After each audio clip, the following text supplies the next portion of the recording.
যারা শরীয়ত পালন করে না, নামাজ কালাম পড়ে না, অনেকে রোজা রাখে নামাজ পড়ে না, এদের কোনো সমস্যা নেই, নামাজই পড়েন, তা ঝগড়ার কি?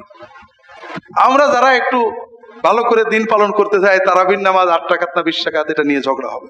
তারাবির নামাজ 20 রাকাত যেটা পড়া হয়, এটা সহিহ হাদিস দ্বারা প্রমাণিত, সাহাবীদের যুগে পড়া হয়েছে।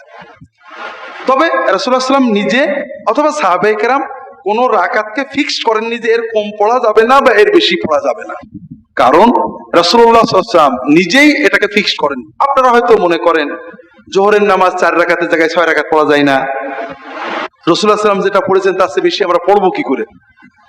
কথাটা ওরকম না।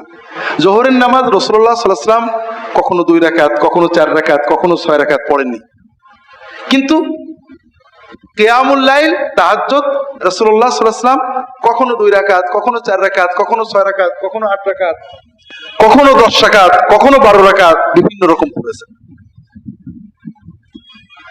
তিনি রাকাত সংখ্যা বাড়িয়েছেন, কমিয়েছেন, কিন্তু টাইম কিন্তু একই রেখেছেন। 2 রাকাতেও 4 ঘন্টা, 4 রাকাতেও 4 ঘন্টা, 6 রাকাতেও 4 ঘন্টা, 8 রাকাতেও 4 ঘন্টা, 10 রাকাতেও 4 ঘন্টা, 12 রাকাতেও 4 ঘন্টা, 4 থেকে 6 ঘন্টা অথবা এই রকম সময় তিনি কিয়ামুল লাইল পড়তেন।